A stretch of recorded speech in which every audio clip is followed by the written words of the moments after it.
Good to start, Kieran. We're good to go, Harry. Thanks. Super. Okay, thanks all for joining us. Good afternoon. On behalf of the Energy Cork cluster, I'd like to welcome you all to this lunchtime briefing.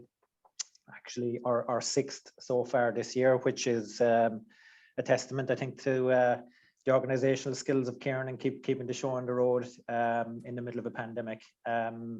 So whether you're a regular attendee or a first-time visitor, just to extend our thanks to you for joining today. Since our last lunchtime briefing, Energy Cork has had our cluster's AGM, where I was delighted to be elected as chair for the coming year, along with Val Cummins of Simply Blue Energy as vice chair and Dennis O'Sullivan as treasurer. Today we're delighted to welcome dCarbonX to this event.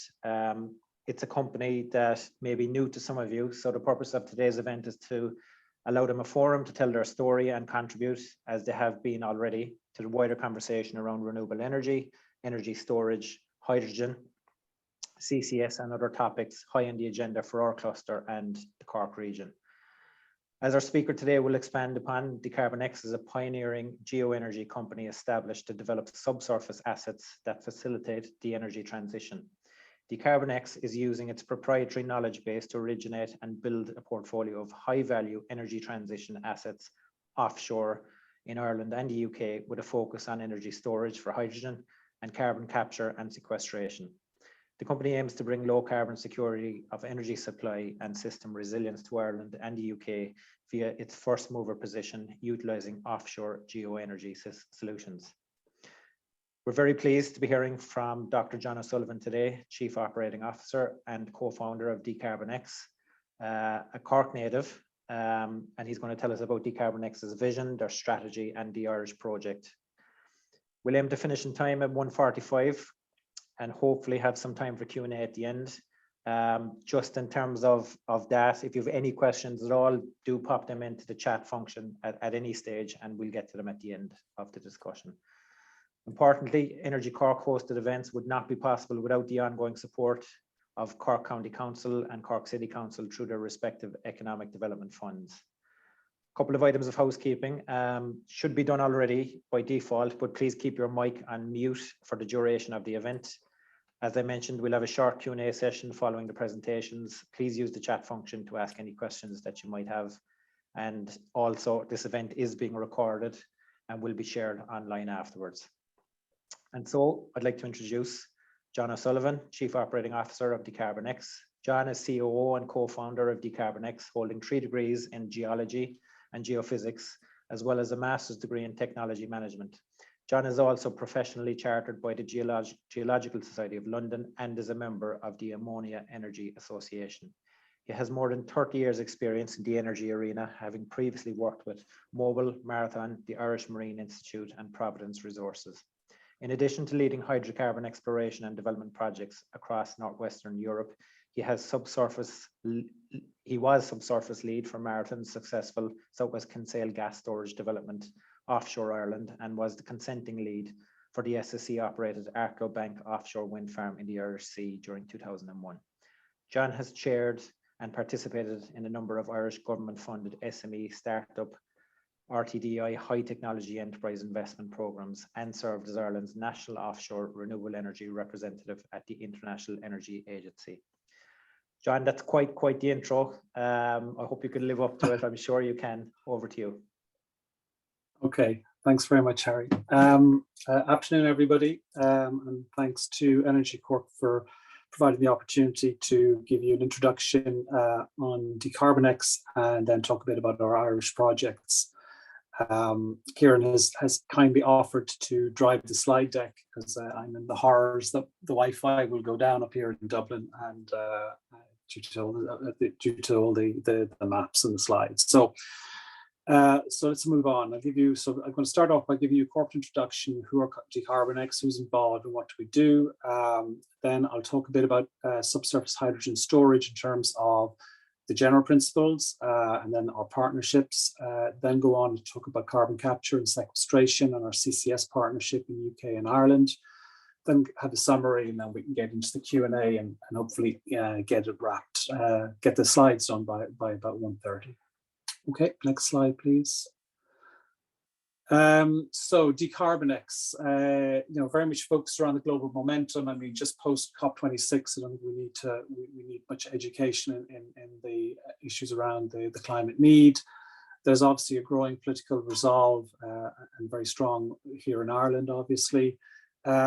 Investor pressure, we've seen, my background is oil and gas space, so we've seen a lot of investor pressure, which is against the fossil fuel area, and actually pressure to invest more in the green space. So it's quite a positive area to be involved in terms of finance. There are technical solutions out there which can be transposed from areas like the upstream oil and gas business into green energy storage, and we'll talk about some of those. And then there's the corporate response. Obviously, companies are looking to decarbonize, and so there's a great opportunity there for companies to serve that need. Okay, next slide, please. The global problems, again, we know a lot about the issues of global problems, but specifically around the energy systems, there's really a lack of renewable energy system resilience, and we've seen a lot of press about this in the last couple of months when we've had, relatively low wind, slack wind, which causes issues in terms of power supply. And this intermittency around wind and solar tends to destabilize and curtail power grids. The energy system, the renewable energy system is very early evolved, and so currently it lacks coordination. And the fossil fuel system was very similar 100 years ago, so it's just a matter of evolution of the system. And electrification, the challenges around that are exacerbated by the exponential growth in the use of electricity to run cars and heating systems, etc. On the societal piece, everybody wants it, but they don't want it in their backyard. And then, in terms of energy storage, chemical battery technology is challenged at large scale in terms of storing large amounts of energy for long periods of time. I suppose the net point is everything appears to be going offshore. So large scale wind power projects are really going offshore, which kind of ticks the box around societal consent, but also gives you the scale. But there is a lack of large scale energy storage, which will limit the development of offshore wind and therefore the energy transition. Okay, next slide, please. So who are we? So dCarbonX is an asset-focused company. That means we're not consultants, we're not academics. We actually identify, build, own, and operate geo-energy assets. And I'll give you some of those examples as we go through the slide deck. And they're really, there to solve some of these problems we see using the subsurface effectively like a storage solution or like a geo-battery. We work in partnership. We focus around the storage of hydrogen carriers, and by that we mean things like ammonia, syngas, methanol, hydrogen, and CO2. We also we look at geothermal, but it's very much a sideline to us. It's all about smoothing the energy transition, working with E&P companies to repurpose their assets, working around industrial clusters to solve decarbonisation, and working with energy system operators to balance this issue of intermittency. And it's all about responsible and reliable, future-proof geo-energy portfolio, which is, it's a merchant. We are a merchant organization, so we screen with capital discipline for the evolving energy transition. Okay, next slide, please. You'll get the slide deck. Kieran will provide you the slide deck, but just some background. I mean, my background is I've worked in the energy space for about 30 years. I'm technical geology, geophysics, and my co-founders, Tony O'Reilly, we worked together at Providence. He was the CEO, I was the technical director. His background is very much in finance, so he works on the capital side. And then we have Angus McCoss, who's our CTO. He previously was exploration director at Tullow Oil through the very successful years with Aidan Heavey from 2005 through to 2020. And then previously he was with Shell as vice president of exploration for about 20 years. So we're very much focused on subsurface, myself and Angus, and then Tony's very much focused on the finance side, corporate development side. And again, we're very much focused just looking at storage of hydrogen and CO2 sequestration. Next slide, please. So our objectives, it's all about, accelerating the energy transition by underpinning renewable energy. So increasing the penetration of renewables onto the grid and solving the issue around intermittency. We work with best-in-class partners, and I'll talk to that as we proceed. We've set ourselves an objective to cumulatively store 11 terawatt hours of hydrogen-rich energy in what we call our GeoCell paradigm, and to store or sequester 8 megatons per year of CO2 emissions. And it's all about creating value for investors from this new energy value cycle. So we're kind of like an E&P, like an oil and gas exploration and production company, but we don't explore for hydrocarbons. We explore for hydrogen storage sites and carbon sequestration sites. And it's all about the subsurface, all about the geology. Okay, next slide, please. Just a little bit on our investment methodology. With oil and gas, you find oil and gas somewhere off South America, you can kind of put it on the world market. It's a commodity, and it can be put in a tanker and shipped to Rotterdam or wherever. With the early stage of the energy transition, it's all about localization. So it's really identifying a specific partner needs, developing a relationship, screening for societal acceptance, regulatory frameworks, geotechnical solutions, and a commercial framework. And it's about the subsurface. It's about moving quickly, first mover advantage. And then we establish special purpose vehicles with strong partners. We're very merchant focused, so it's all about commercial reserves. And we talk about commercial reserves in the context of commercial storage capacity for off-takers to lease from us, basically, for the storage of hydrogen or hydrogen carriers, or else for the sequestration of CO2. And obviously in the space, there's a great opportunity to leverage things like Green Deal co-financing for project development.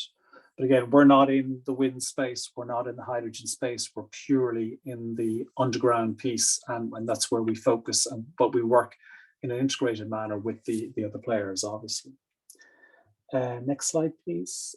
So partnership is key to us. So, we started up in June of last year. We're a small focused cohort, but we work with some big players under strategic framework agreements.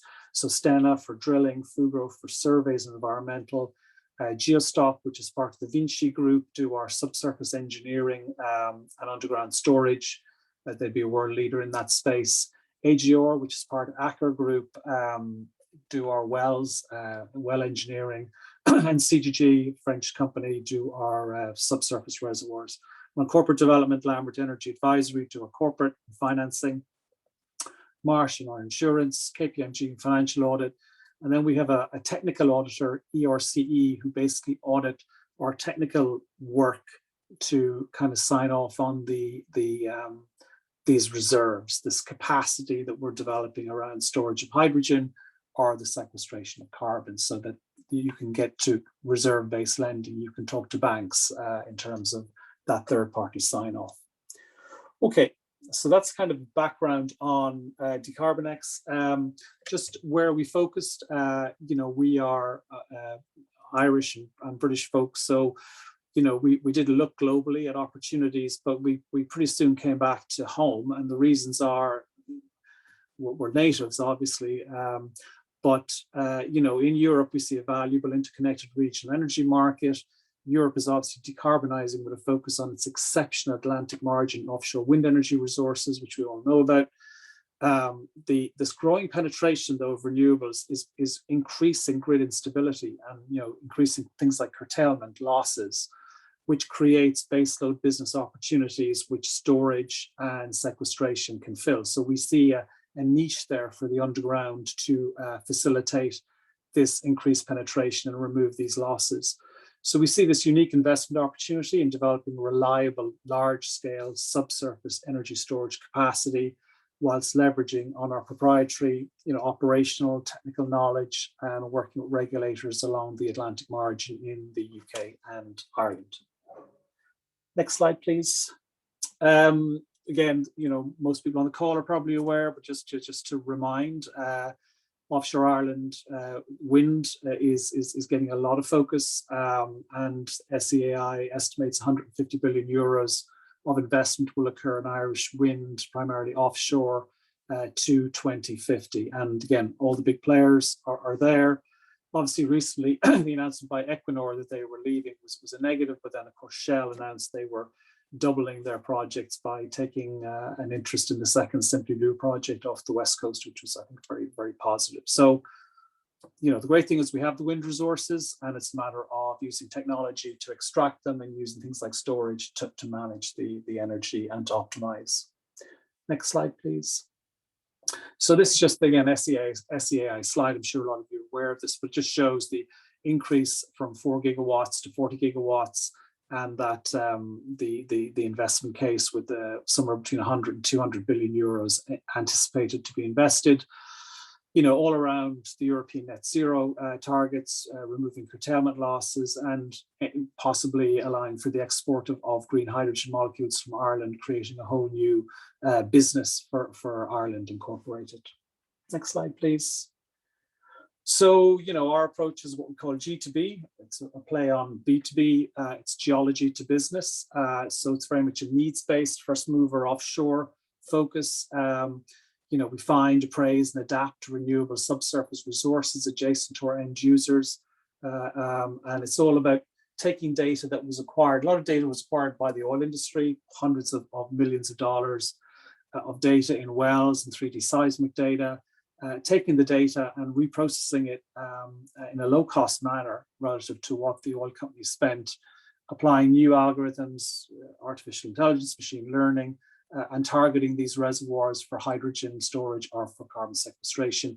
And obviously also looking at the material science around hydrogen and CO2, thinking about embrittlement of hydrogen, of metal by hydrogen.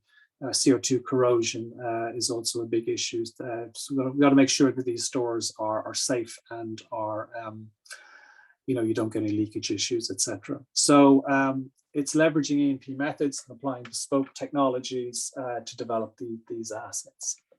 Okay, next slide, please.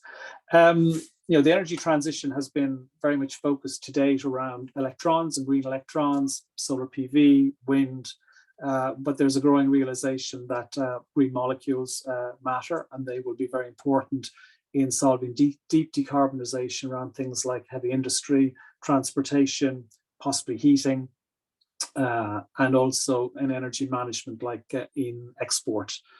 So we see the opportunity again to repurpose a lot of the technologies developed in the oil and gas industry around storage of natural gas, and taking those workflows, in fact some of those reservoirs, from natural gas storage through the storage of hydrogen carriers into the storage of hydrogen. So again, in the oil and gas industry, we stored huge amounts of energy in the form of natural gas, which itself is a hydrogen carrier. And we see ourselves basically pivoting those technologies and workflows across into the storage of hydrogen carriers and all the way to hydrogen. And therefore we will have green electrons in the grid. We'll have green electrons going through interconnectors, but we'll also have green hydrogen molecules going in ships as ammonia, possibly, maybe as hydrogen, maybe in pipelines, and using storage to facilitate the management of these molecules. Okay, next slide, please. Resilience is a big word in dCarbonX, and we talk about it a lot. So storage will facilitate resilience. So, we know about the peaks and the troughs of intermittency with wind and solar on the top left. And where we want to get to is the top right, which is this value creation, baseload balanced market demand curve. And we use what we call the geocell, which is a power to hydrogen to power conversion cycle. And basically we use the subsurface to store the hydrogen. So times of peak wind, when the grid is overloaded, we get the hydrogen, the electrons are flipped into hydrogen, the hydrogen is put into storage, and then is taken out of storage during the valley periods, and we can then utilize the hydrogen or hydrogen carriers to generate power, etc. We can use things like repurposed natural gas fields, multi-purpose saline reservoirs, multimodal salt caverns, or indeed underground vessels for the storage of these hydrogen and hydrogen carriers. Okay, next slide, please. Again, there's a lot of material in these slides, but you'll be getting a copy of them or linked to the copy of them, so don't fret. I'm just going to march through them quite quickly. So storage technologies, again, on the left-hand side, you can see a graph showing discharge time versus storage capacity. And you can see that things like flywheels and batteries and compressed air storage provide relatively low capacity and short discharge times. Where we want to go to support the grid in a 2-week anticyclonic event where there's no wind is up in the terawatt hours, which is basically underground hydrogen storage or what was natural gas storage. We can use, 3 types of storage: depleted fields, things like Kinsale Head, salt caverns, like our project off Dublin, or saline reservoirs, and they give us different capacities and discharge rates, which allows us to create a tuned storage portfolio which is responding to market demands. So a bit like playing the keys in a piano, we actually have different keys to respond to a diurnal daily requirement, or maybe a seasonal requirement, or a strategic requirement for storage. Again, we can build storage to respond to those market demands. Okay, next slide, please. This is a slide I robbed from the ESB with their permission. But this is their sector storage sector coupling map. It just shows renewables scale on the left. It shows the demand creation and customer needs on the right. It's a busy slide, but it shows, from our perspective, dCarbonX, the role that energy storage plays at scale in the center is really important in facilitating the management of large-scale deployment of renewables into customers' needs, things like transportation, industrial hydrogen, etc. So it's a really important central role that storage plays. And as they say, we all store a lot of energy in our cars. We drive around with tankfuls of petrol. That's energy storage right across society. Okay, next slide, please. So subsurface storage, just 2 quick slides on Kinsale Head. So off the coast of Cork there, not about 50 kilometers offshore, there actually was a mega offshore rechargeable molecular battery called the Southwest Kinsale Gas Storage Project. It ran from 2001 to 2016. Methane gas was injected in the summer months and was produced in the winter months. The total storage capacity was 8 billion cubic feet, or 2.3 terawatt hours, which is 10% of the Irish electricity market.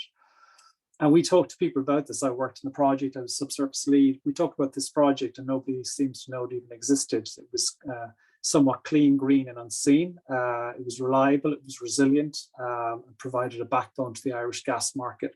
It's since been decommissioned, but it shows that in Ireland we can build, we can plan, we can consent, we can build, and we can operate large-scale offshore energy storage. And again, Southwest Kinsale is the exemplar of that.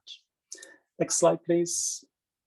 So salt caverns, another place you could store. So in Kinsale Head Reservoir, it's a bit like it's a sandstone reservoir, so it's like a sponge, and you're storing in little holes in the sponge, which is the pores in the sandstone reservoir.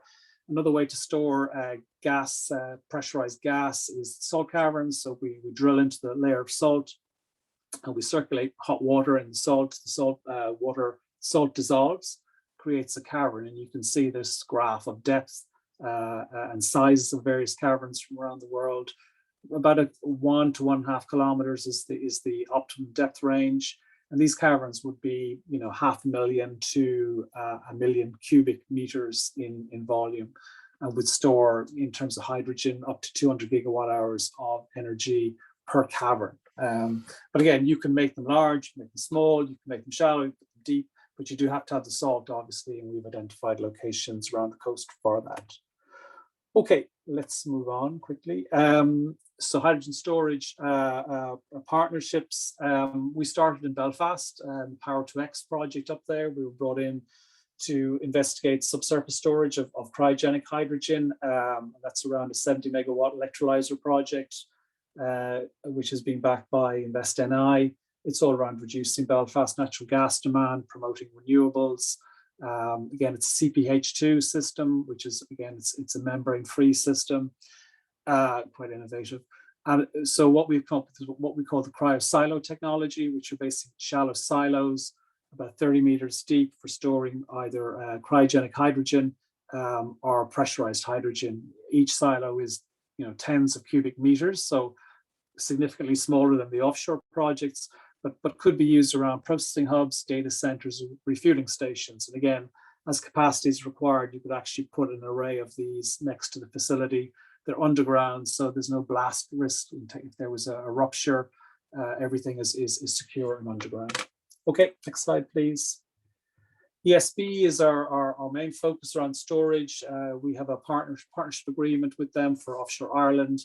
On a 50-50 basis, we are working to develop offshore green hydrogen storage around Dublin, Shannon and Cork.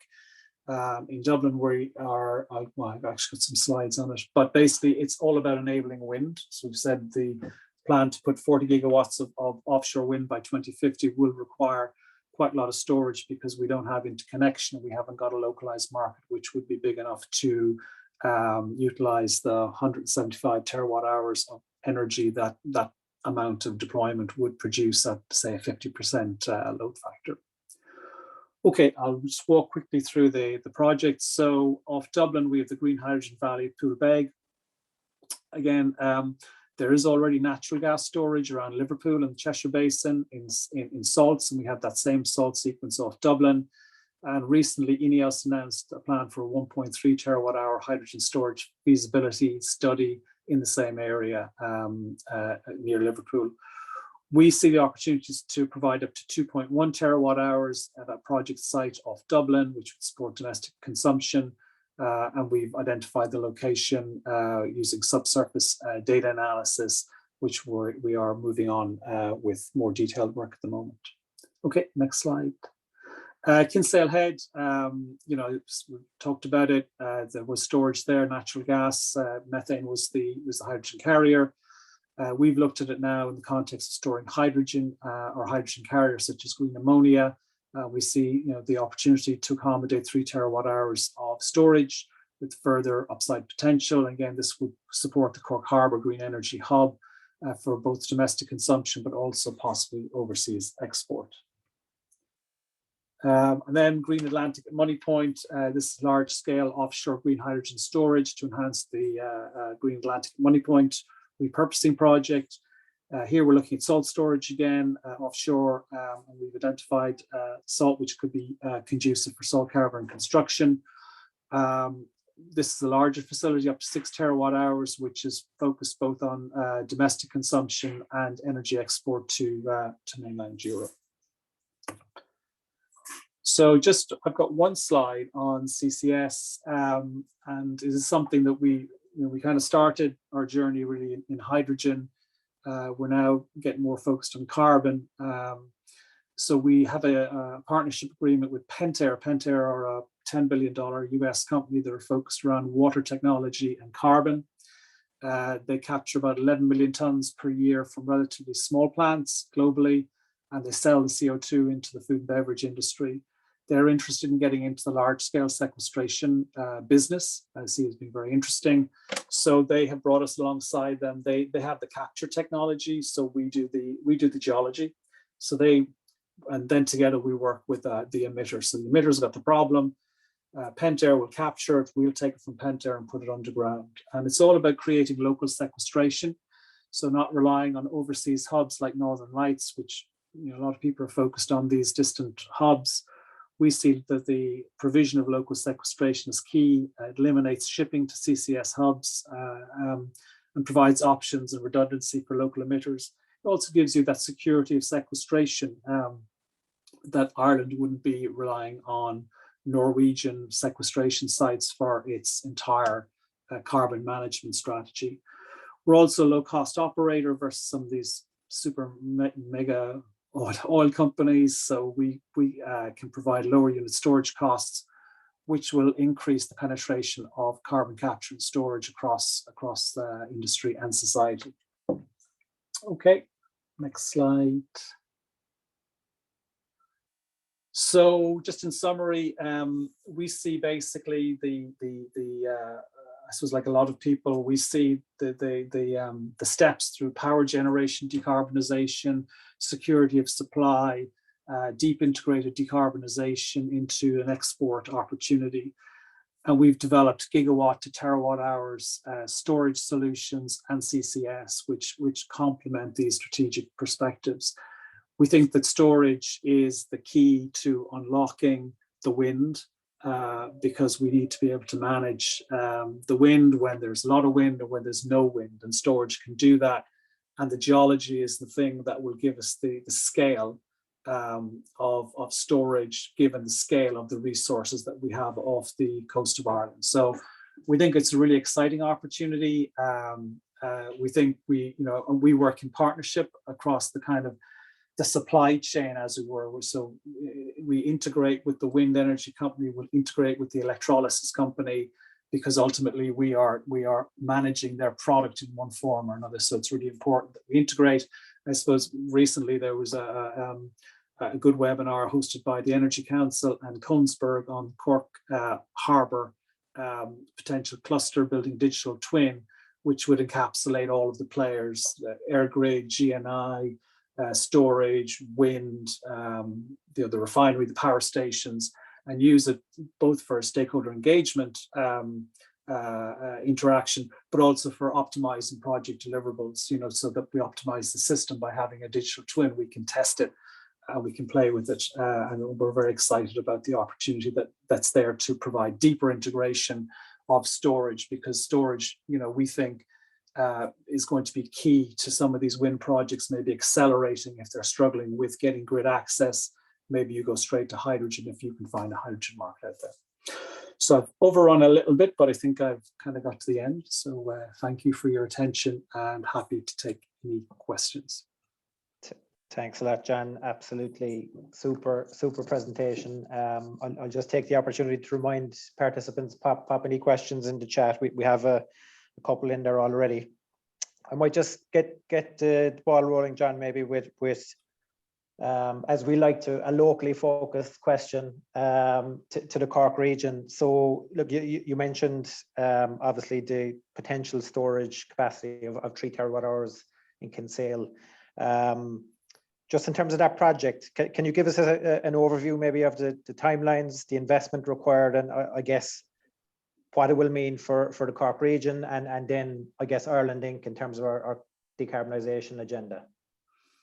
Yeah, so we're kind of tail end Charlie in some regards, because to have a storage business, you need to have something to store. So we need to have wind at scale already deployed, and we need to have electrolysis at scale already deployed. So we don't really see storage coming online. We don't see surplus hydrogen being available until probably the end of the decade, which seems like a long way away, but it's actually not. It's 2022 in 4 weeks' time. So in the context of building storage, we need to move more. We need to move quickly. Obviously, there's issues around policy, hydrogen policy, strategy, consenting, etc. So, we're working with a lot of the stakeholder groups in government departments and stuff. I suppose educating people about the role storage plays. And again, a lot of people are completely unaware of the role that Southwest Kinsale played in the gas market in Ireland for all those years. It was just, people just were kind of shocked that it was sitting there and it was working away quietly. So the end of the decade, we would say. The costs, to be honest, it's too soon to tell. We have some ballpark numbers, but we wouldn't share them publicly right now. The benefit for the Cork region is, you just look at Kinsale Head gas. I mean, you look at the lower harbour region. You look at what natural gas did for Cork back in the day. Cork has got the second largest natural harbour in the world. Great people, great food, great drink, great place to do business. Huge opportunity around a green energy hub in Cork, absolutely massive. We have relatively benign environment offshore in terms of operations. The West Coast is more challenging, and I know because of drilled wells and all these places had rigs out there. So, it's maybe halfway house between the fixed East Coast and West Coast deep water, but a great opportunity for Cork, very well connected in terms of, power grids, gas grids, even for travel, transportation, road, air, because offshore you need to have all of those bits in place to have, and we know we have that Cork and deep water berths, so and it's business friendly. I have to say, again, I've been in the exploration business for many years, and you go to Cork, and there was always a welcome in Cork for offshore project developers. So the opportunity for Cork is huge, and the opportunity for Ireland is huge around this hydrogen piece. But we need to manage the wind. We need storage. So maybe just to expand on that, and we have plenty of questions coming in the chat. I'll get to those in a minute. But I suppose just in the context of hydrogen, and you've already called out some of the stakeholders you're engaging with, and it's very topical, as you already called out Equinor making the call to exit the market last week. But I mean, what would be your list of priorities? We don't have a national hydrogen strategy, for example, yet we see the likes of yourselves and EIH2 very active in supporting development of a hydrogen market. What needs to happen at a policy regulatory level to make sure Ireland can capture our offshore wind potential and realise our climate goals? Well, I think there just needs to be, there needs to be further engagement by the players with the various government stakeholders. I mean, there's a lot going on with COVID, with the short-term decarbonisation goals. To talk about exporting, Irish green hydrogen to Germany. People just say, look, I've got stuff to deal with this Christmas. I got to keep the lights on. But so, you can't expect too much, but then you've also got to worry that, the solar players in North Africa will steal the German market with the green hydrogen and will be all over very quickly. So I think there's it's like a carrot and stick approach. You've kind of got to say, here's the opportunity. And if you don't take the opportunity, the North Africans will. But at the end of the day, the key here is that we have very high resource density. So dCarbonX, we don't look at this business as a decarbonisation or a climate focused thing, or like that we're eco warriors. We're all natural resources folk, right? So we see this as harvesting the wind. We couldn't do it before because we didn't have floating wind technology. We didn't have electrolyzer technology coming down in price as it is today. So we see the opportunities now. And of course, you've got now the political resolve with the price of carbon, which is going up and up and up, which is a negative for any fossil fuel users in the power generation game, etc. So the opportunity is now, and the opportunity is there for Ireland to do something. And I think there's going to be a champion, is going to grab the green hydrogen flag, a very senior person in Ireland, and going to say, this is what we have to do. It's not about wind. It is about wind turbines, but it's not about wind turbines. It's about wind turbines and hydrogen. Yeah. Okay, I'll get to some of the questions in the chat. Some of them quite technical in nature, John, so you'll be in your element, I'm sure. But so one from Jerry O'Sullivan here, just in terms of CCS, how much carbon is currently in underground storage globally, and what are the expectations on levels over the next few years? Again, I guess picking up on recent COP26, the role of carbon capture, for example, in achieving the 1.5 degree scenario. So what's the growth trajectory like for that globally, I guess? There's not enough in storage globally. I think it's about 40 million tons per year are sequestered. It's miserable. These are all pilot projects. The greatest use, not the greatest, the largest use of CO2 sequestration is enhanced oil recovery. So it isn't even CO2. It isn't even you're not even you're sequestering the CO2, but you're producing oil. You're increasing your oil recovery, which is producing more emissions. I come from the oil business, so I know how that works. So not enough. When you look at the pipeline of projects, there's not enough. I mean, you look into the North Sea. So we're looking at the UK and at Ireland. And we look at, we talk to emitters and people, Northern Lights, which is the flagship project Equinor have in the North Sea, Norwegian North Sea, its capacity is fully booked. So there's no way into that facility. And emitters are saying, how, in the name of God, how am I going to sequester my emissions? And, we also think that the days of trading certs and offset credits and all this are going to go. We're also seeing a move from a lot of the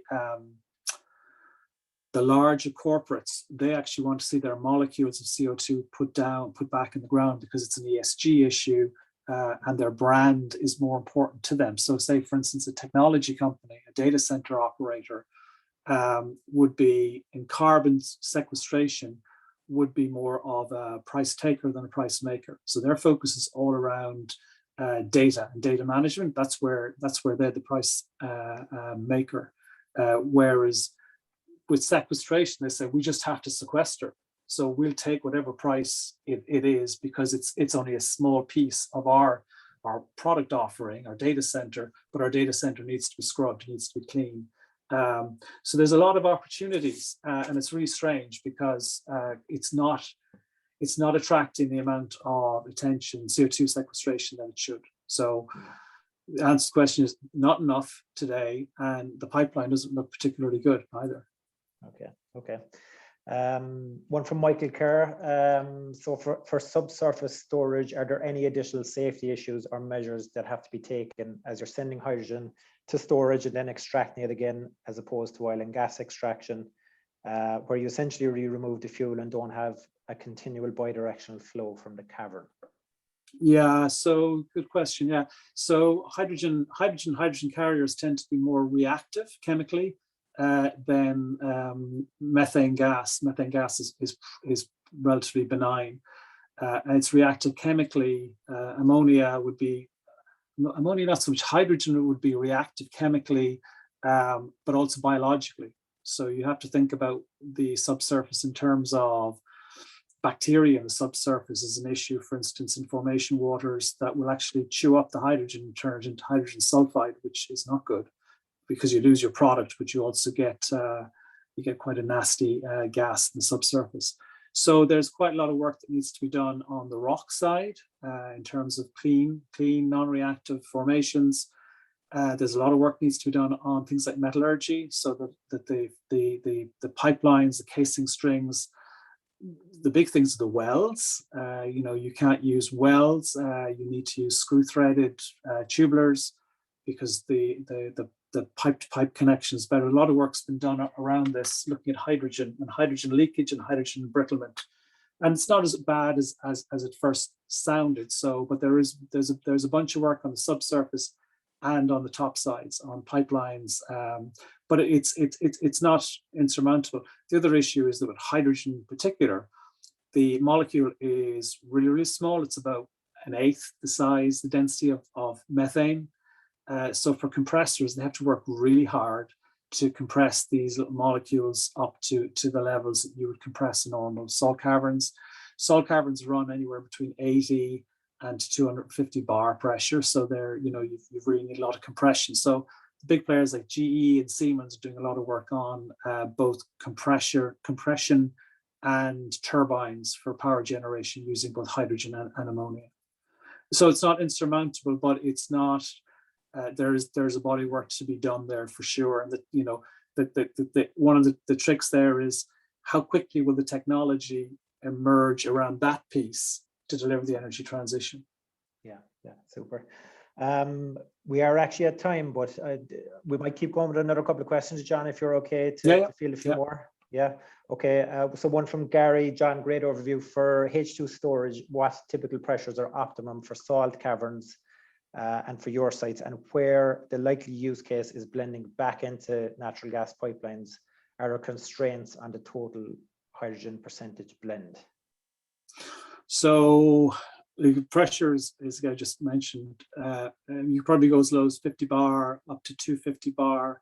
Pressure is related to your depth of salt caverns. Salt caverns normally deployed about 1 kilometer to 1.5 kilometers in depth. So that's that kind of pressure range you would work on. It's based on the lithostatic load, which is the weight of rock that's sitting on the top of the cavern. And on the blend side, we're a storage company. not our business. Now, if Gas Networks Ireland were on the call, I'm sure they would tell you we know a little bit we know enough to be dangerous. So I think the French are blending about 6% or 7%. You can go to 20%, I think, with no major changes. So that's the Northern Irish model, is they're trying to get to 20% blend.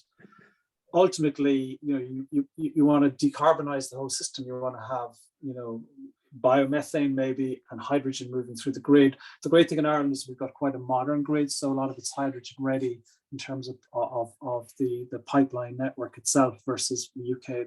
There's a lot of legacy pipelines. Okay, super. Thanks, John. Yeah, so one from Dave Canary here. Based on direction from Government of Ireland, DCCA, Kinsale Energy is proceeding with decommissioning on the basis that none of the pipelines or umbilicals will be reused. Does that make sense, is the question? Well, wouldn't comment on a specific case. Look, the field's got to cessation of production, and Kinsale Energy are doing what they have to do, which is decommissioning the facilities, getting off location. If the state sees a future strategic role for those pipelines, that's in the state's their position to do it. I would say that a lot of people look at and we look at as well repurposing facilities like pipelines or platforms or something, because it just seems to make sense.